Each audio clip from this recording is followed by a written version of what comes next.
Lost Highways from History Colorado is made possible by a major grant from the National Endowment for the Humanities, Exploring the Human Endeavor, and by the Sturm Family Foundation, proud supporters of the humanities and the power of storytelling for more than 20 years. Hey, it's Noel. I want to reintroduce you to producer Blake File. He did the American Gothic episode earlier in Season 5, which you may have heard. He's also the producer of the amazing podcast All American Ruins, in which he visits abandoned spaces and creates soundscapes as he investigates the histories of those places. I highly encourage you to check it out, and I want to thank Blake for all his great work for Lost Highways this season. It's been a pleasure. And once again, Blake, take it away. Since 2019, the city of Pueblo, Colorado, which has a large Italian-American community, has been wrestling with what to do with its statue of Christopher Columbus. The monument that sits in the middle of Christopher Columbus Piazza in Pueblo, Colorado, isn't even that tall. In fact, you might miss it if you don't know where to look. So it says here, Columbus Monument in 2011, the monument was placed on the National Register of Historic Places by the Department of Interior. That's me, walking around the controversial bust of Columbus back on October 2nd, 2023.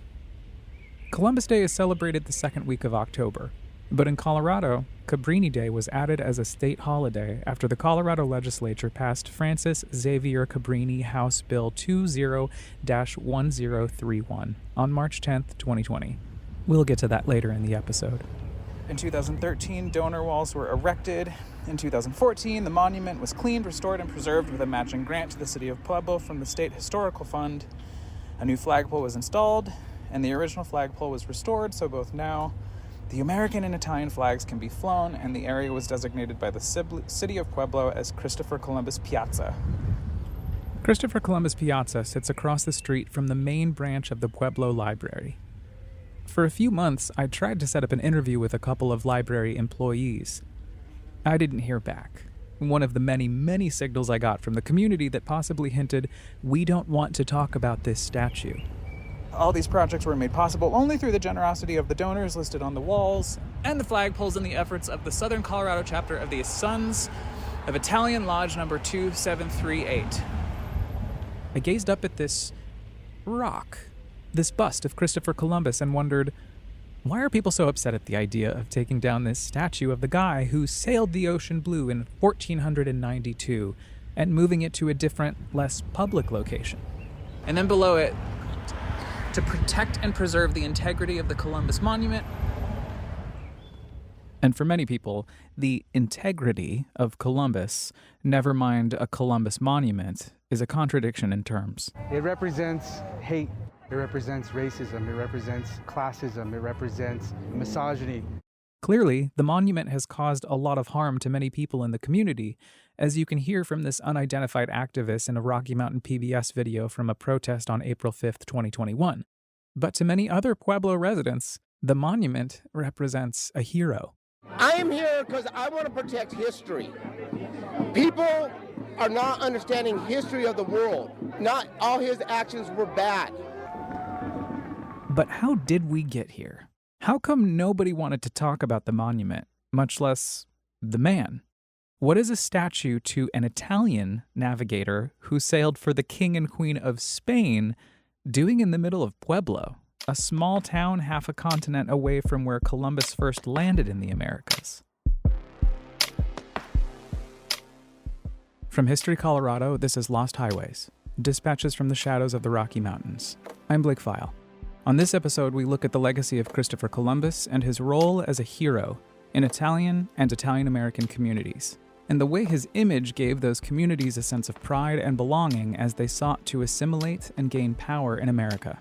But we'll also look at the dark legacy of Christopher Columbus, the irreparable decimation of indigenous populations his conquests ultimately caused, and the way his voyages also planted the seeds of the transatlantic slave trade. While Columbus has been celebrated for navigational prowess and for initiating the colonization of the Western Hemisphere from a European vantage, can or should such a figure ever be considered a hero? Finally, we'll consider what happens when whole community identities are formed around such supposed historical heroes, and what happens to those communities when those heroes fall.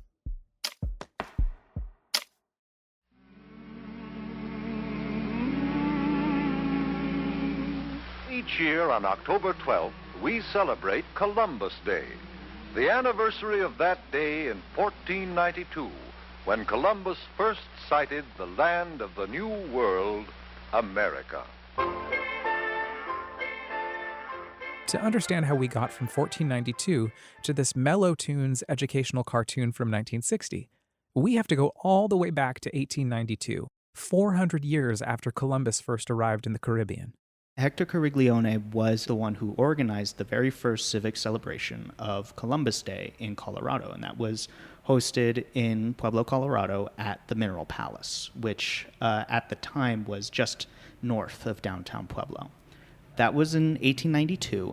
This is Devin Flores, assistant editor for History Colorado's publication Colorado Magazine, as well as managing editor for the Colorado Encyclopedia. He lives in Pueblo.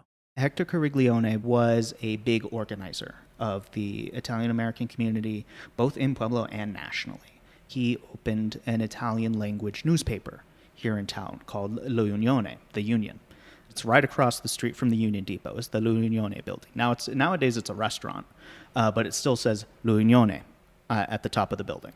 And this newspaper originally just served Southern Colorado and Southern Colorado Italian speakers, but eventually became a national publication. Hector Chiarleone was no joke either. He spoke with presidents, state governors, and he was even offered an ambassadorship at one point, which he turned down.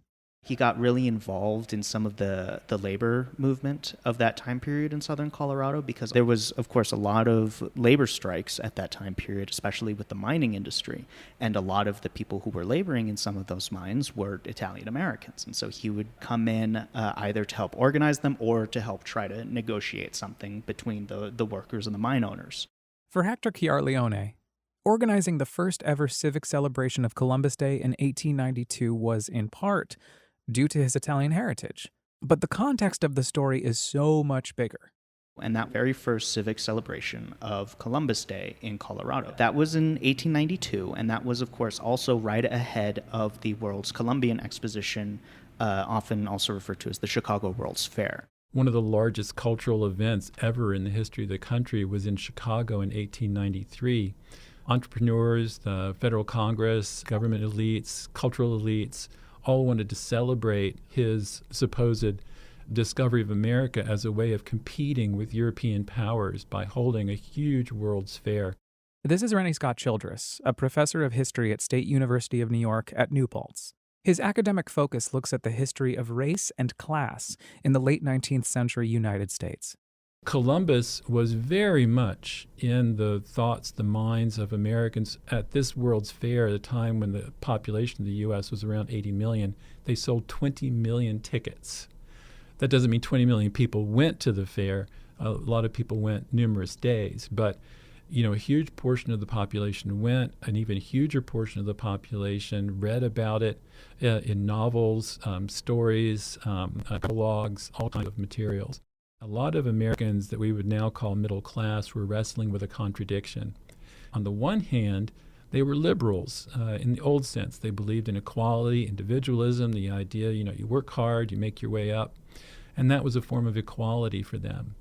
At the same time, because they were middle class, because they were becoming wealthy, they were beginning to extend their interest in cultural pursuits that would demonstrate their high status.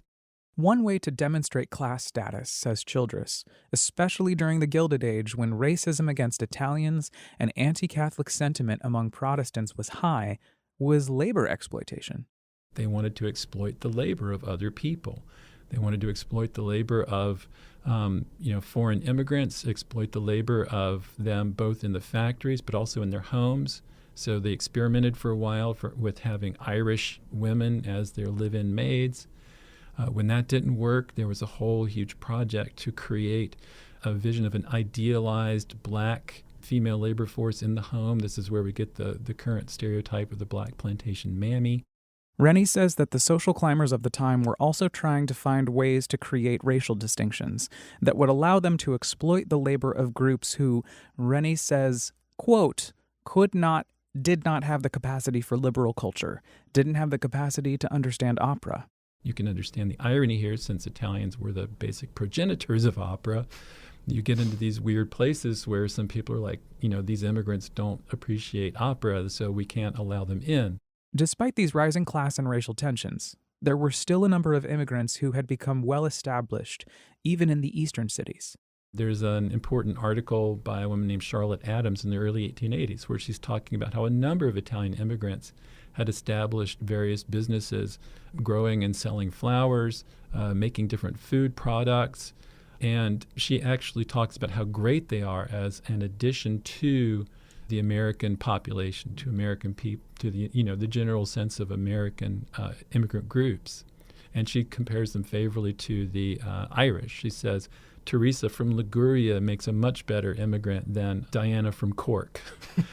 In order to counter the negative stereotypes being created by white Anglo-Protestant upper-class Americans, Italians began to establish newspapers and clubs.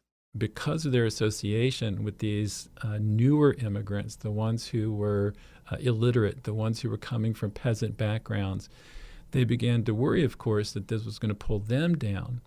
And they then wanted to counter those Americans who were creating negative stereotypes of Italian immigrants, who were trying to racialize Italian immigrants as not having the capacity for culture. And so that's why, in this context, they're looking around and they're saying, who's a great Italian that Americans accept? Columbus. The statue that's there in Colorado being erected in the early 20th century is clearly building on this love of Columbus that was very widespread because of the Columbian Exposition. There had also been strong anti-Italian sentiments in the late 19th and early 20th centuries in Colorado as well. Here's Thomas Andrews, professor of history at the University of Colorado at Boulder. I think there's a fair amount of discrimination against Italians, and maybe one of the most infamous episodes of this would be the lynching of several Italians in Walsenburg in 1896.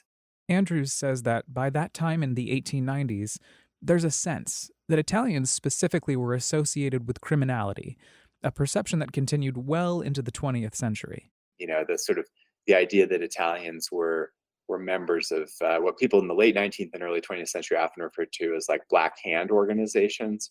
And this is sort of like an underworld, almost a kind of mafioso type of stereotype of Italians. That's quite widespread. Here's Jessica Jackson, professor of history at Colorado State University. She specializes in immigration history, late 19th, early 20th centuries U.S. history, Southern Louisiana history, race and citizenship studies, and social studies education. So there's some isolated incidents in, 1860 in Georgetown, Colorado, 1870s in Gunnison. But in the 1890s alone, there's five Italians across 3 different events are lynched in Colorado. Peppino Tologrino in Denver in May of 1891. Daniele Arata in Denver in July of 1893, and that's a spectacle style lynching, mob level spectacle style lynching.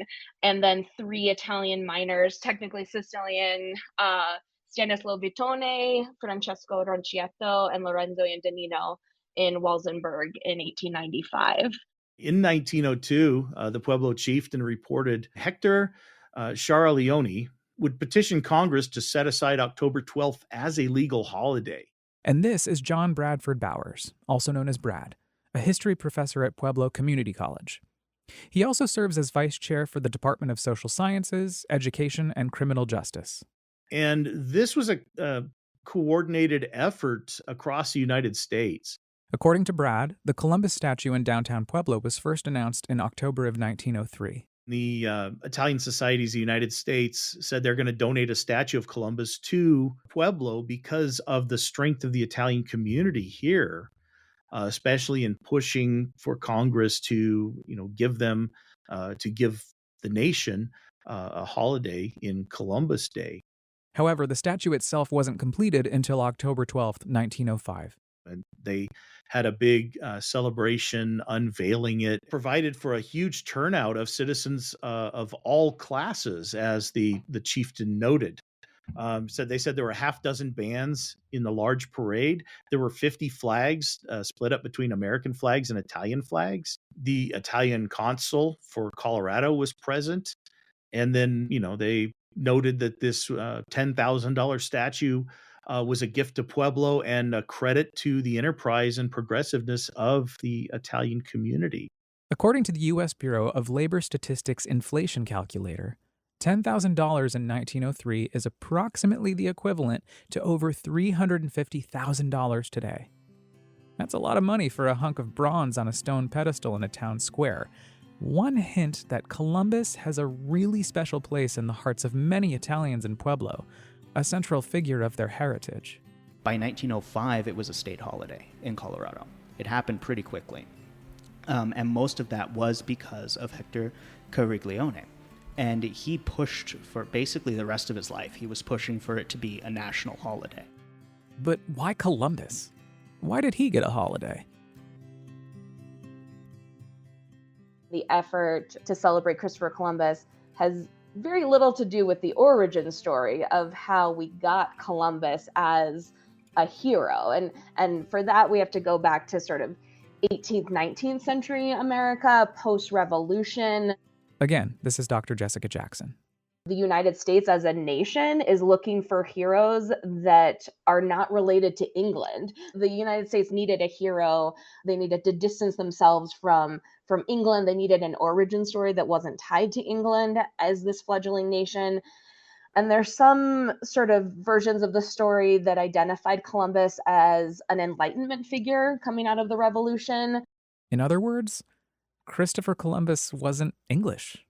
In fact, he was spurned by the British monarchy. And so he sort of fit the bill as a useful symbol. Then, after the lynching of the 11 Italian Americans in New Orleans in March 1891, President Benjamin Harrison saw Columbus as the perfect symbol, both to quell anti-immigrant sentiments and to settle geopolitical tensions with the Italian government over the killings.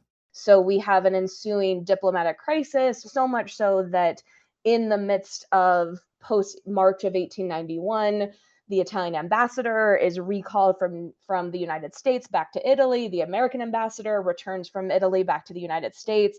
Italy is threatening to send warships to New Orleans. Here's actor Paul Thomas, recreating President Harrison's December 9th, 1891 State of the Union address for LibriVox's archives. The lynching at New Orleans in March last of 11 men of Italian nativity by a mob of citizens was a most deplorable and discreditable incident. It did not, however, have its origin in any general animosity to the Italian people, nor in any disrespect to the government of Italy, with which our relations were of the most friendly character. The fury of the mob was directed against these men as the supposed participants or accessories in the murder of a city officer. I do not allude to this as mitigating in any degree this offense against the law. Note how Harrison insists that this was not an act of discrimination or white supremacy. Almost 1 year later, Benjamin Harrison created Columbus Day. Now, therefore, I, Benjamin Harrison, President of the United States of America, in pursuance of the aforesaid joint resolution, do hereby appoint Friday, October 21st, 1892, the 400th anniversary of the discovery of America by Columbus, as a general holiday for the people of the United States. While the U.S. never took responsibility for the wrongful deaths of the 1891 lynchings in New Orleans, it did end up making indemnity payments to the Italian government. This proclamation in 1892 has a prehistory that is absolutely unrelated to its post-history. There's sort of a baseline that we should keep in mind that a creation of a holiday does not necessarily match up with who currently celebrates it. So the sort of the current moment and the effort to celebrate Christopher Columbus has very little to do with the origin story of how we got Columbus as a hero. And Benjamin Harrison's reason for issuing this proclamation is as a kind of reparations for the lynchings and killings of Italians in 1891. This holiday gives them access to participating in nation building, sort of a part of the belonging. It was only a matter of time until this increasingly heroic figure of Columbus evolved into a pop culture sensation. And to get there, all it took was a little bit of reimagining history creatively from celebrated American literary giant Washington Irving. There's an early 19th century biography of Columbus that comes out by Washington Irving, which is a very whitewashed version of who this person is, creates him as a historical symbol, albeit inaccurate historical symbol. That's sort of the Columbus origin story of how we got him in the first place. It's bound up with this concept of the American West as well, which we've built up this mythology about. And a lot of that is due to mass media, whether it's, the dime novels of the 19th century or motion pictures, the early 20th century, or television, from the 1950s onward. That mass media helps define the culture. All the scholars I spoke with said that the typical American after World War II was given a watered-down version of Columbus's brutal campaigns. A snowball effect occurred, and the real story of Columbus started to give way to legend. But even Washington Irving admitted up front. This was meant for a general readership. He wanted all Americans to be able to read this. This was not, an academic monograph that a historian worked on. This is a popular author who wrote this, and he wrote it to tell the kind of story he wanted to tell, kind of a feel-good story. That was his intention. And when you get that as the basis of the story, it's no surprise then that, Americans will not worry about the facts. The facts aren't going to get in the way of a good story. The type of history that we do today is really a product of the 20th century. To more fully understand Columbus as the purely mythical 20th century icon he would become, as a statue on top of pedestals like the one in Pueblo, you have to go back to 1792. So Columbus discovered America, quote unquote, in 1492. There were almost no commemorations in 1592, right? There might have been some evidence that in Spain they kind of marked that. 1692, nothing. This is Kathleen Cummings, a professor of history and American studies at the University of Notre Dame. She focuses on both religion and women in American history. 1792, interesting. You start to see Columbus mentioned, and in fact, the personification of America as Columbia. So like Britannia, kind of the personification of Great Britain. Britannia was the Roman personification of Britain, as a female warrior holding a trident and shield. Columbia, then, is the female personification of America, often draped in an American flag. And according to Kathleen, this makes total sense. We had, after all, just had a revolution. We were trying to define ourselves apart from England. So therefore, Columbus became, and Columbia, the feminine personification, that became a kind of convenient way to do that. Uncle Sam is kind of the personification, but before that, it would have been this female figure, Columbia. That became a kind of convenient way to do that. Throughout the 19th century, Columbianism, the idea of Columbus as a discoverer, was used to justify expansion and, in fact, take over concepts like manifest destiny, that it was the God-given right of the United States to expand to the Pacific Ocean. Kathleen says that by the late 19th century, Columbus was poised to become a wildly popular figure. If you look at all the names, the place names in the United States, including the District of Columbia, but Columbus, Columbia, they're all over. Between 1792 and 1892 is when we see him ascending. Columbia Pictures, you know how when you see a movie and it's the woman holding up, she looks like the Statue of Liberty? That's Columbia Pictures. But when the President of the United States comes in, you play Hail to the Chief. But when the Vice President comes in, it's a song called Hail Columbia. And Hail Columbia was considered the unofficial national anthem of the United States until 1931. However, none of this explains the larger story behind the sensationalization of Columbus in the late 19th and early 20th century. His rise to popularity isn't just attributed to a presidential proclamation of a holiday, or a book by a great American author, or a song that we play when the vice president enters a room. A huge part of this narrative comes from the explosion of Italian culture within the American heritage patchwork quilt. The conventional historical narrative, the conventional kind of cultural narrative around Italian Americans that a lot of like popular culture, for instance, feeds off of, has the story, the so-called story, beginning in the late 19th century. We have something like 5 million Italians coming to the United States. This is Laura Roberto, a humanities professor at Berkeley City College. Her work focuses on topics related to film, material culture, oral histories, and vernacular culture within Italian diaspora and transnational contexts. That migration ends in the early 1920s, and that everything that happens after that with respect to Italian Americans was built off of that 20 to 30 year period, when in fact, we actually know that Italian migration almost never ended. It had moments during the 30s and during World War II where it pretty much came to a stop, but then it started again after World War II and is still going on today. The kind of new waves of Italian migration and this kind of rebooting of Italian American culture that has happened since every new wave has come to the United States, and that often we collectively in popular culture and kind of the standard narratives around Italian American identity forget that. After World War II, during the influx of Italian immigration to the United States, Italian culture became hip in a sense. Look at something like as simple as balsamic vinegar.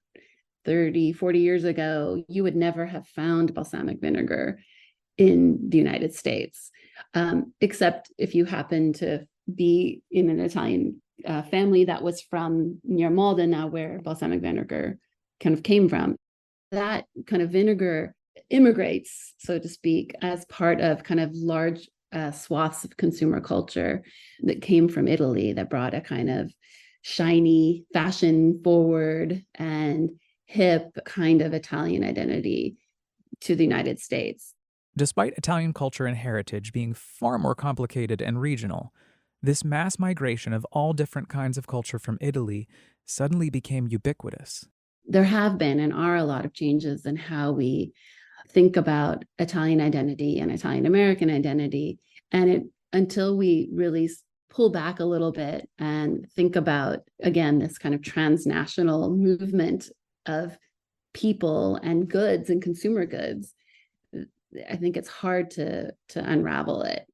I asked Dr. Roberto why it was that, generally speaking, Americans know so little about the diversity of Italian American identities. I don't want to blame popular culture because I love popular culture, but we all know that it's very limiting in what it can share with the consumer. And of course, the consumer, the audience has a responsibility there too. But for various reasons, certain narratives around Italian American identity, most prominently around food, around family, around organized crime, has been really successful with consumers since the early gangster films of the late 1920s and 1930s in Hollywood. And that's really never gone away. And so it's easy to see why they would get kind of repeated and reshaped in different directions and sustain themselves so much.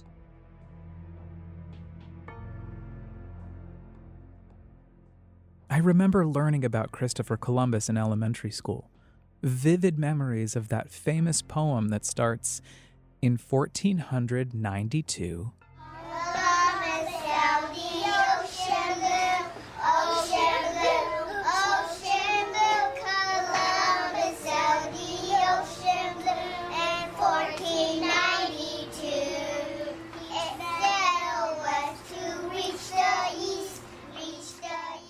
You can't see it, but in the video I found of this group of kids singing this poem, yes, to the tune of Mary Had a Little Lamb, they're all wearing hats made of blue and red construction paper that resemble that iconic kind of conquistador hat that Americans think of when they envision Columbus.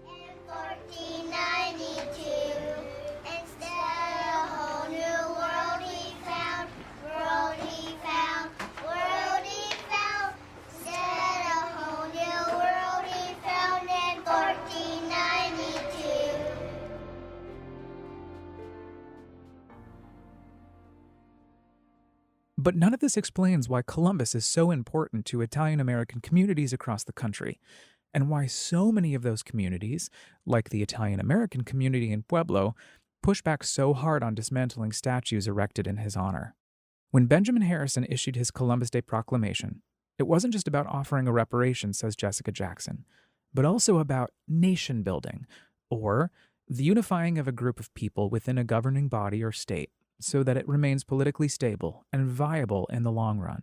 I think it's important that those dates, those sort of origin moments, offers this greater complexity to the nation building story. And it's not overtly about offering Italians whiteness in this moment in 1892, but it's definitely about offering them belonging. After each of these lynchings, there ends up being a massive diplomatic crisis. There's an existing treaty that says the US is responsible for the wrongful deaths of Italian subjects. Dr. Jackson says that this begged the question, as far as the Italians who were lynched, are they Italian subjects or are they American citizens? Though they would have been far more likely to define themselves by their hometown or province, Italians started to arrive in Colorado during the 1850s, says Thomas Andrews.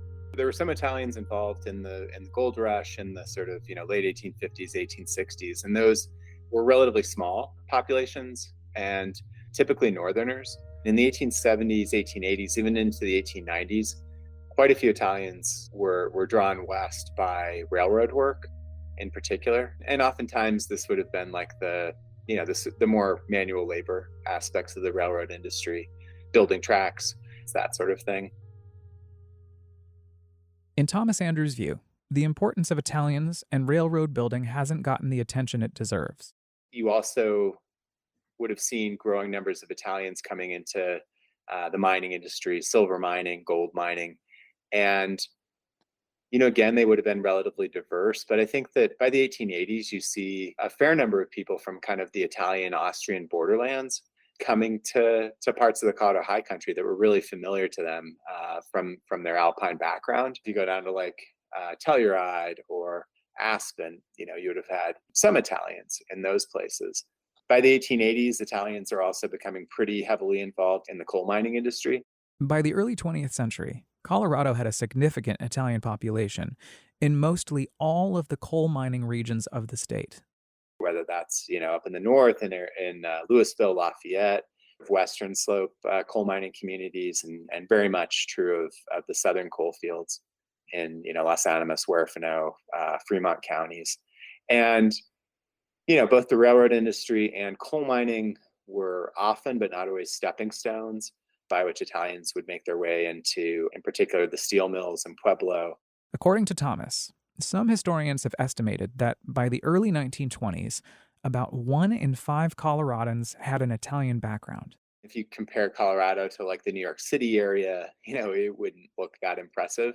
But there were certainly more Italians in Colorado than there were in really any of the adjacent states. At first, Columbus wasn't exactly a national hero to many Italian immigrants who found their home out west. In 1892, he was a person who was already being celebrated by mainstream American society as this point that everybody could point to and say, this is the moment when Europeans arrived and brought civilization to North America, quote unquote. And this is something that had been recognized in American society for a while, but not in a real official capacity, and not usually in terms of Columbus the man, Columbus the person. He was more just a convenient vessel for the celebration of colonialism. But he was Italian. He was from Genoa. When Columbus was alive, Italy didn't exist as a unified nation. Genoa was its own city-state. But this was a figure that mainstream society would respect, who was Italian, and who Italian Americans could all point to and say, that's our guy. Columbus had been hailed as a hero in Genoa in particular. And so I think that for Coloradans who had like Genoese backgrounds, they were pretty ready to claim Columbus. But I think that, for people from further south or from, other parts of the north, Columbus wasn't necessarily their guy initially. One of the interesting things about Italian American identities is that they're forming and they're taking root at the same time as people in the old country are starting to figure out more about what it even means to be Italian. So these two projects are like unfolding at the same time.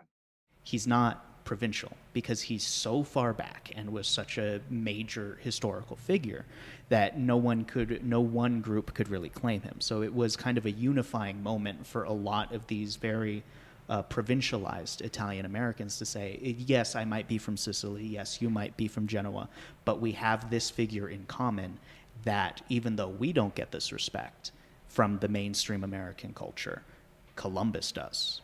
By the time Italian immigration had exploded post-World War II, the nation-building experiment had really taken hold in 20th century America. This was very true in Colorado, especially for Italians who traveled back and forth between the old country and the new. Even in the early 20th century, I think the return migration rate for Italians was above 50%. And so, there was also like constant interchange with the old country as well. So that sense of like Italianness is like developing on both sides of the Atlantic. It's interesting to think about the role that like immigrants in other parts of the world are playing then in shaping the meaning of what it meant to be Italian back in Italy. But it wasn't easy coming to America or Colorado. And Andrew says that Italians coming into the country weren't often considered, quote unquote, as white as other European immigrants. I was looking through documents from the Denver and Rio Grande Railroad in I believe it was the late 1880s, and it was a run of correspondence from an official who was in charge of construction in the Glenwood Canyon area, and he was writing to a superior, and he was basically talking about a quandary he had about whether he should hire, and these are the terms he used, should he hire quote unquote white men, or should he hire Dagos, Dago being, of course, the common epithet for Italians. So, for this official, at least, it's pretty clear that he didn't consider Italians white or as white as the other people he was thinking of hiring. It's important to focus on Andrew's distinction, as white as the other people. When Italians began to immigrate to America, their whiteness wasn't ever up for grabs, as Jessica Jackson explains. It was a concept as coined by Thomas A. Guglielmo called white on arrival. White on arrival is an argument made by Thomas Guglielmo, who is revising an earlier concept of how Southern and Eastern Europeans, Italians included, are being racialized at the turn of the century. The issue with calling, so it's easy to say they're quote unquote racially in between. The problem from a scholarly perspective is in between what? It presupposes that Black and white are discrete, immovable categories, and that's not true. So that's why we need to push beyond this idea of, because they're not literally in between anything. What Thomas Guglielmo argues is that regardless of the fact that Italians experienced racial prejudice, they were considered white on arrival. What this means is that their whiteness was not ever up for grabs, and this has to do with the fact that race at this time period is understood at the end of the 19th century. It's not constructed the same way that we understand race. It's constructed in terms of two categories, race and color. Color is actually is what he's talking about when he says white on arrival. It's the color white, which has nothing to do with skin pigmentation. It has nothing to do with complexion. It has nothing to do with how someone is physically being read. It is a legal category that offers them certain legal privileges, most significantly, the right to citizenship.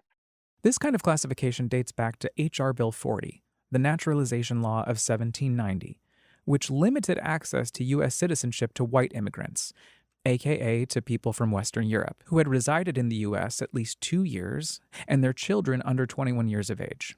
It also granted citizenship to children born abroad to U.S. citizens.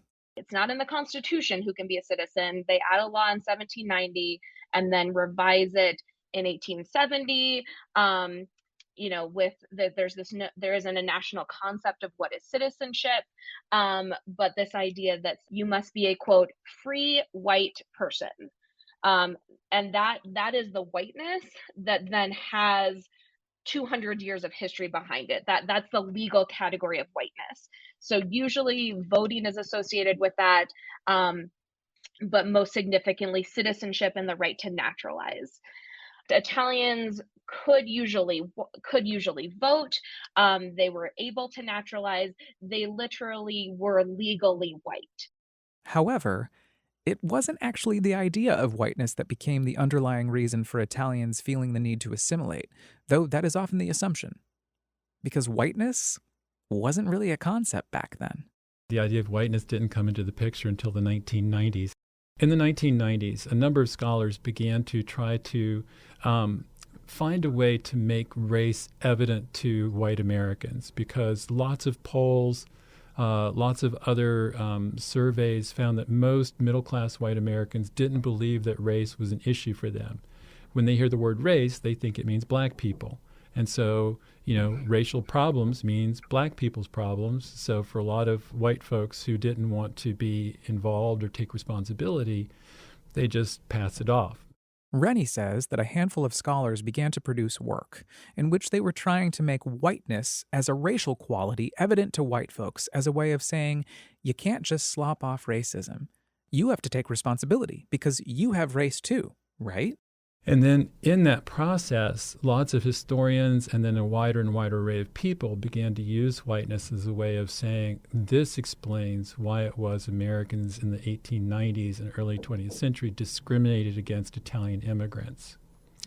The problem is that while I fully concur in the project of whiteness in the sense of trying to make race evident to all Americans as a means of trying to diminish racial oppression, racial discrimination, it doesn't always work as a historical explanation. Back in the 1890s, you would be hard-pressed to find anyone blatantly referred to Italians as black people. There's no place where somebody says they're not white or they're not European. You can find places where they might refer to the immigrants' dark skin. They use sometimes the word swarthy, which means kind of dark in color. But there were lots of different ways that Americans thought about Italians who came over. And in some cases, Americans even divided Italians into 3 different races. Italians of the North were thought to be European, sort of. The Italians of the South were thought to be less European, more like the Slavs, perhaps, in their difference and distinction. Much more Catholic, in orientation. And then the Sicilians would be a different group altogether. In other cases, however, Americans didn't stop to make any distinctions. All Italians are the same. They also, though, because the boundaries weren't clear, you've actually got people from the south of France who could be identified as Italian. You've got people from Austria and some other of those areas that could be lumped in with Italians. So if this need to assimilate wasn't about racial hierarchies or skin color, then what was it about? Jessica Jackson already hit the nail on the head earlier. And it's not overtly about offering Italians whiteness in this moment in 1892, but it's definitely about offering them belonging. This holiday gives them access to participating in nation building, sort of a part of the belonging. Brad Bowers tightens the scope specifically for Coloradans. If we're here in Pueblo, it's not just Columbus himself, but then the statue itself becomes the physical manifestation of that desire to belong to the people of Pueblo and to the people of the United States. The reality is that for Italians, it wasn't just about belonging. It was a means of survival, to feel safe just existing. Italians tended to be a targeted group, largely because of the labor competition that Italians were accused of or were brought in by companies to provide cheap labor. That's Stephen Leonard, who you may recognize from other episodes of Lost Highways. As the author of Lynching in Colorado, 1859 to 1919, he knows a thing or two about violence towards marginalized communities during this time period. There was one very brutal lynching in Denver in 1894, and that was of an Italian, and it sort of reflected the hate against Italians at that time. And he was slashed and hanged and shot, brutally treated. And that mob was estimated, and I think it might be an exaggeration, but it was estimated as 50,000 people. That lynching happened mere blocks from the History Colorado Center, at the intersection of Colfax and Spear. I can relate to this kind of fear. As a queer man from Colorado Springs who was raised with a fear deep inside of me of the kind of violence that Matthew Shepard suffered, I did anything I could to assimilate while I was growing up. And I suppose that if a group of protesters wanted to tear down the statue of Marsha P. Johnson in Christopher Park in New York City, I'd be pissed too. Of course, the Marsha P. Johnson statue was ultimately moved out of the public space and into the LGBT center just a few blocks up. Then again, that wasn't because Marsha P. Johnson was accused of genocide, and Christopher Columbus was. And as the United States entered the 1960s and social uprisings began to take place all over the country, among them was the birth of El Movimiento, also known as the Chicano movement. They raised awareness and laid the foundation for the eventual protests of the Christopher Columbus statue in Pueblo, Colorado. Chicano it's a complicated term. It encapsulates both an ethnic and cultural identity and also a political identity. Devin says that while a national movement features famous figures like Cesar Chavez, Dolores Huerta, and Rosalío Muñoz, it has roots heavily in the South, West, and Southwest.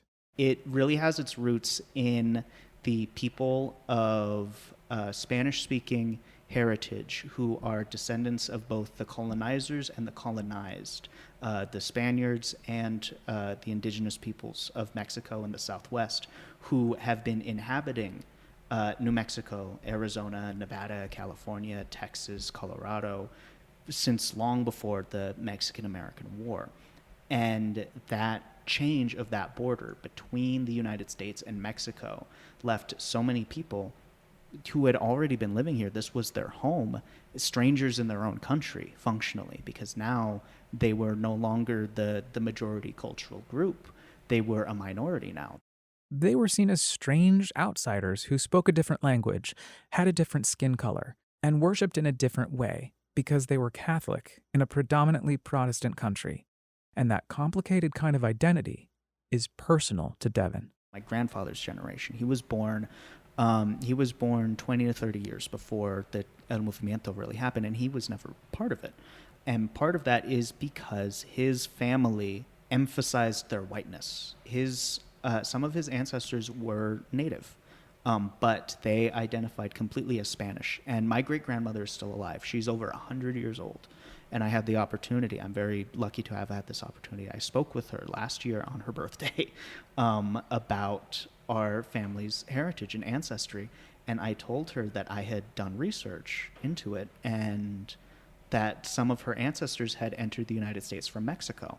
And she was very upset about that because a big part of these older communities is we're not Mexican, we are Hispanos.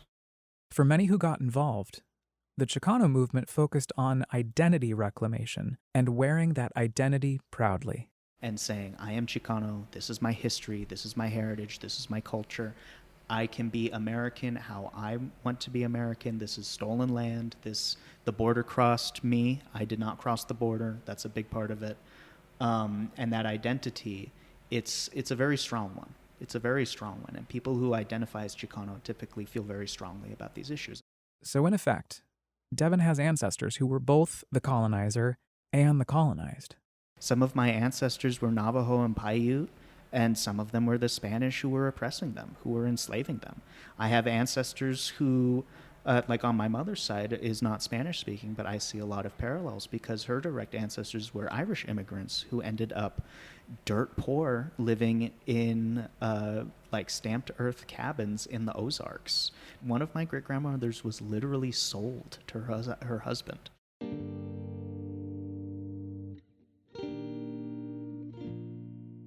This history, it's a very complicated one, and I do believe that, and this is not to call anybody out, because it's just a simple fact of life. It is still important to recognize that I share the ancestry of the colonizers and the colonized, and this dual identity is there. For people of Indigenous and Chicano descent, Columbus was, quite simply, the harbinger of the enslavement and genocide of their ancestors. As such, it was only a matter of time before the backlash against Columbus found its way to Pueblo, where Chicano and Italian-American culture live side by side. when it comes to Columbus and the actual recorded history of what happened with Columbus in the New World versus, this mythology. That doesn't really get started till the last half of the 20th century. So this is kind of fighting an uphill battle for historians to overcome. Protests of the Columbus statue in Pueblo, which is part of that mythology, began in the 1960s, when Chicanismo was beginning to emerge as an identity and a cultural awareness. The natives in the town really don't like it. This is Kevin Padilla, owner of Feast or Famine, a tattoo parlor that sits directly across the street from the Columbus statue in Pueblo. And Colorado is a native town. We were part of Mexico at one time. It's not like we were part of even the East Coast. We were part of Mexico and became part of America. But despite decades of protests, the statue remained. By 1992, on the 500th anniversary of Columbus's first voyage, the Chicano movement had been instrumental in reframing Columbus historically as a violent colonizer. In 2020, after the murder of George Floyd, the movement to remove the statue seemed to gain real momentum, but the Italian-American counter-movement behind the scenes remains strong, and the statue is still there. Here's Laura Roberto again. The pro-Columbus Italian-American side is very well funded. Last year, the Italian government, which is currently a very conservative government that's in power, passed legislation to support the memory of Columbus internationally. There's a lot of money and power behind Italians and Italian Americans supporting Columbus. On the protest part, it's powwows. They come out and they do speeches and they tell you, some of them are a little aggressive on, Christopher Columbus was a rapist and he took our country. Some of it that he never existed. And there's a lot of natives that come out and they show their pride of who the land used to belong to. Kevin grew up in Pueblo, and he's seen a lot of the controversy surrounding the statue happen up close and personal. But he says that any actual violence or fighting is rare. If anything, he sees far more inter-community camaraderie than inter-community fighting. I have not seen a lot of counter protests when they just let the natives do what they do and then everybody moves on from there. Unless they try to destroy it.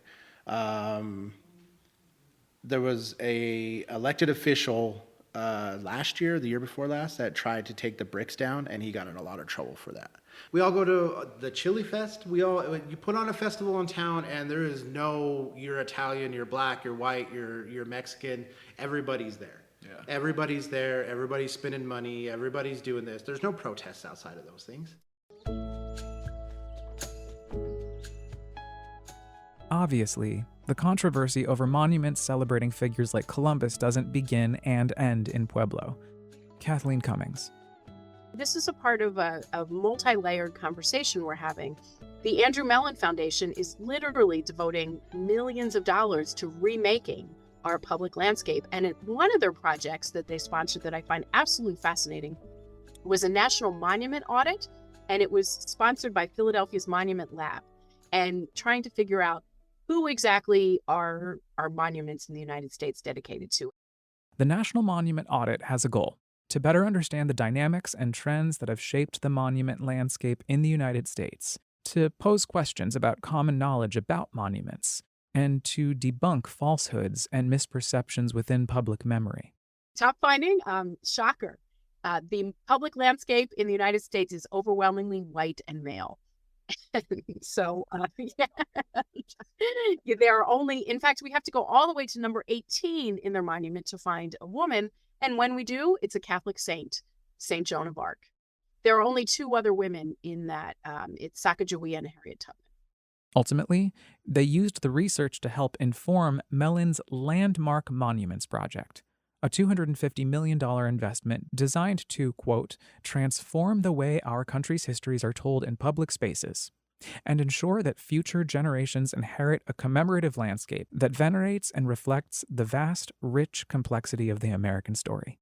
The conversations over our national landscape and who's included and who's not, they really started to reach a heated and urgent level with debates over the removal of Confederate monuments.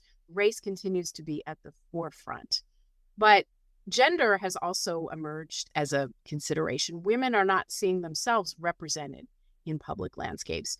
One of the interesting findings is there are more monuments in the United States to mermaids than there are to U.S. congresswomen. Women are saying, where are our female heroes? Colorado has already taken a major step in that direction. Just as Colorado was the first state in the nation to celebrate Columbus Day in 1905, the state also became the first to recognize Cabrini Day along with Columbus Day.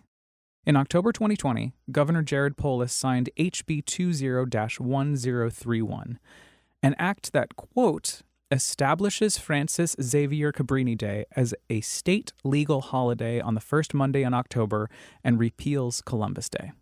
Cabrini was born outside of Milan in 1850. When she was young, she knew she wanted to live a religious life and wanted to serve as a missionary in China, but she had a hard time joining a convent. She was always quite frail. She was a tiny little woman and was not in great health. She was finally accepted by the missionaries of the Sacred Heart, and after some persistence, the church sent Cabrini to New York, where she immediately started raising money. She founded a hospital named Columbus Hospital, and 2 other facilities, one in Seattle, the Columbus Sanitarium, and the other in Colorado, the Queen of Heaven Orphanage. After Cabrini died in 1917, those hospitals were renamed Cabrini Hospital. And though Colorado was the first, it's not the only place to have recognized Cabrini Day and to erect monuments to her where Columbus once stood. New York City announced an initiative called She Built NYC, which was designed to put more statues of women up. And so also in 2020, a statue of Frances Cabrini was dedicated in Battery Park, which is really fitting because she was known as the mother of immigrants. And so Battery Park is right there where immigrants would disembark after coming from Ellis Island. Though many have embraced Cabrini Day, the move wasn't met without pushback from the Italian-American community. Scary and a bummer that people don't want this guy up here. We're about pride of where our ancestors came from.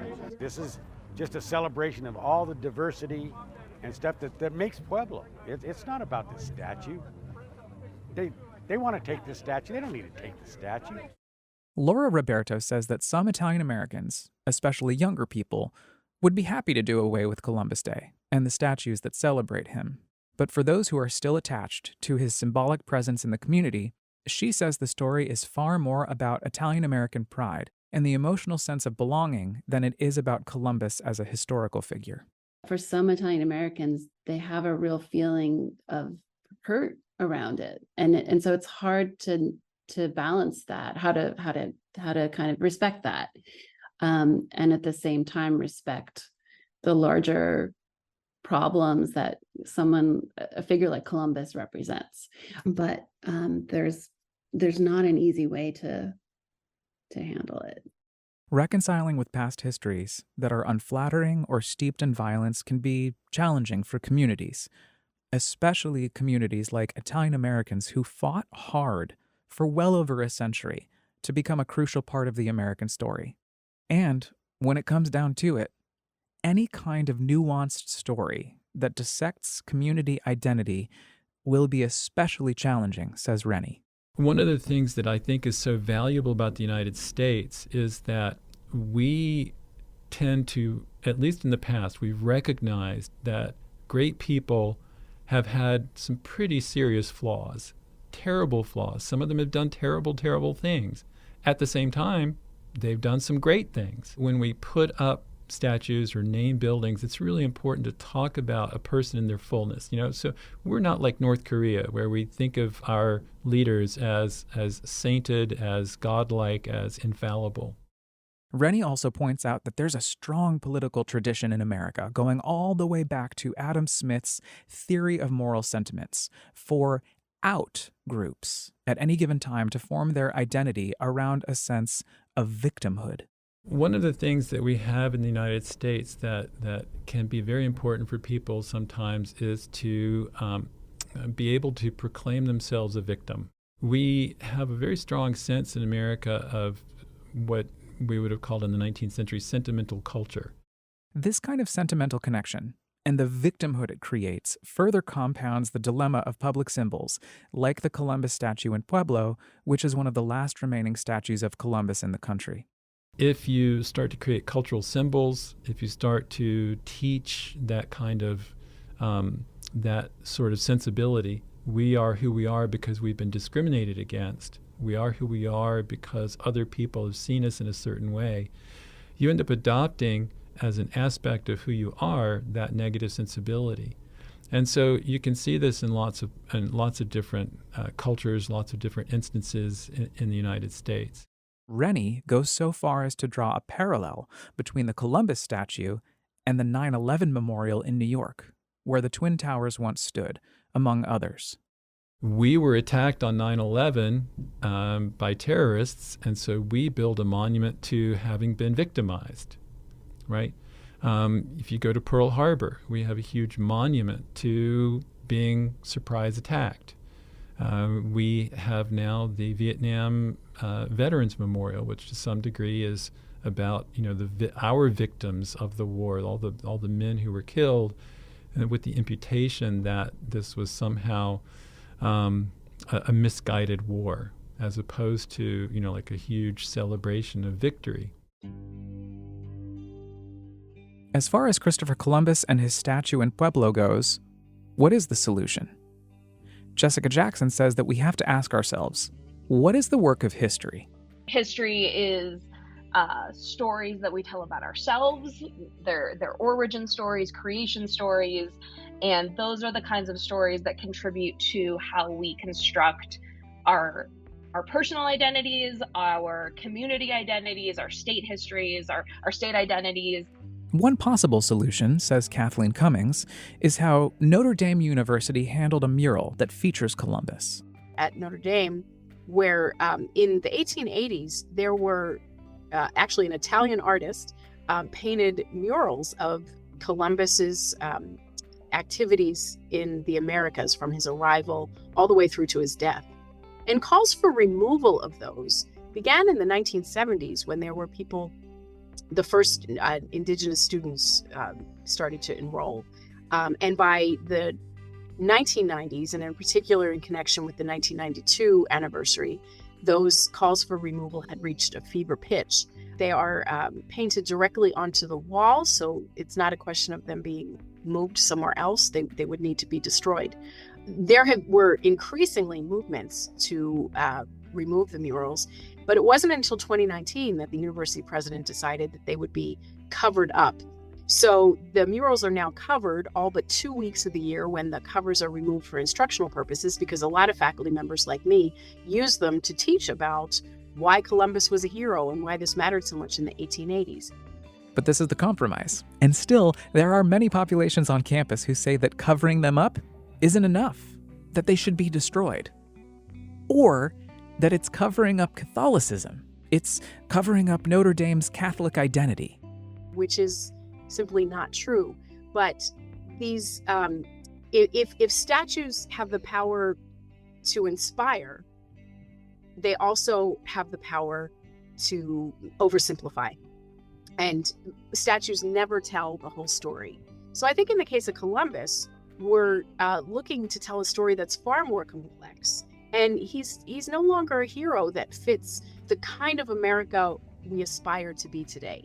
The question then becomes, does that mean that Italian Americans should forget about him? And should the Italian American community in Pueblo publicly disavow and disown him? Absolutely not. I'm not saying he didn't exist. We're not writing him out of the historical narrative. There's a sense that monuments are history. That is just absolutely not true. We study history not by staring at a statue. We study history by adding as many sources as we can, and we're constantly uncovering new sources.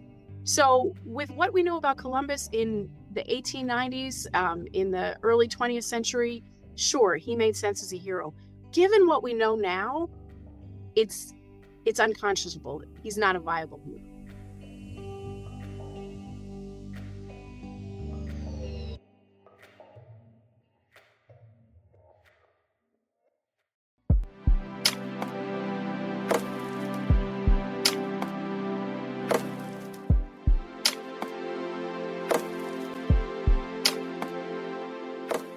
Lost Highways is a production of History Colorado and History Colorado Studios. It's made possible by a major grant from the National Endowment for the Humanities, Exploring the Human Endeavor, and by a founding grant from the Sturm Family Foundation, with particular thanks to Stephen Sturm and Emily Sturm. You can find links to other episodes of Lost Highways at historycolorado.org/Lost Highways. Many thanks to Tyler Hill, who produced this episode. Special thanks also to Susan Schulten, our history advisor, to Chief Creative Officer Jason Hansen, to Publications Director Sam Bach, to Anne Sneesby Cook for her newspaper and periodical research, to Kim Kennedy White for her voice work, and to History Colorado's editorial team, Lori Bailey and Devin Flores. If you'd like to see a transcript of any of our episodes, either as a matter of accessibility or because you'd like to use Lost Highways in your classroom, you can find them at historycolorado.org/Lost Highways. The Mary Olivers composed the music for this episode, and our theme is by Connor Bergal. Many thanks to our editorial advisors, Sean Boyd, Eric Carpio, Terry Gentry, Chris Juergens, Aaron Marcus, and Anne Sneesby Cook. And to our advisory group, Susan Schulten, Thomas Andrews, Tom Romero, and Kara DeGette. Finally, a huge thanks to the entire staff at History Colorado, and thanks for listening. I'm Noel Black.